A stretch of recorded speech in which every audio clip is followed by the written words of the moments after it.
आज हम आपको सुनाने जा रहे हैं अकबर बीरबल की कहानी खाने के बाद लेटना। दोपहर का समय था। राजा अकबर अपने दरबार में बैठे सोच रहे थे।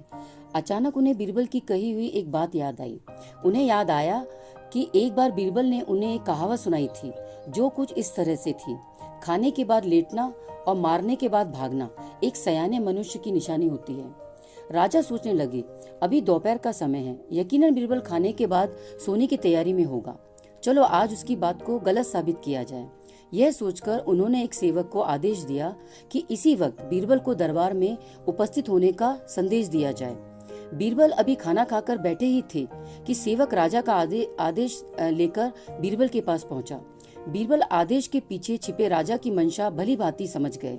उन्होंने सेवक से कहा, तुम थोड़ी देर रुको, मैं कपड़े बदलकर तुम्हारे साथ ही चलता हूँ।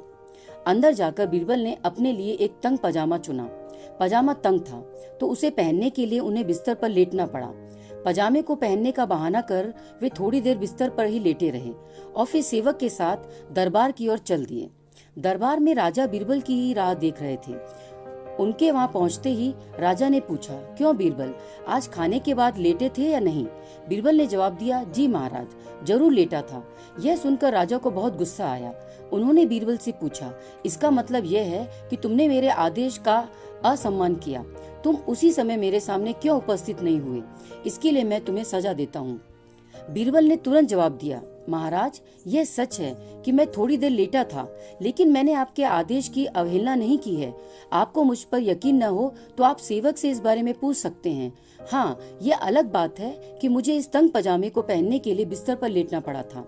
बीरबल की इस बात को सुनकर अकबर हंसे बिना रह न सके और उन्होंने बीरबल को दरबार से जाने दिया। कहानी से सीख। इस कहानी से हमें यह सीखने को मिलता है कि परिस्थिति को भांपते हुए हमारे द्वारा उठाया गया एक कदम हमें अनेक मुसीबतों से बचा सकता है।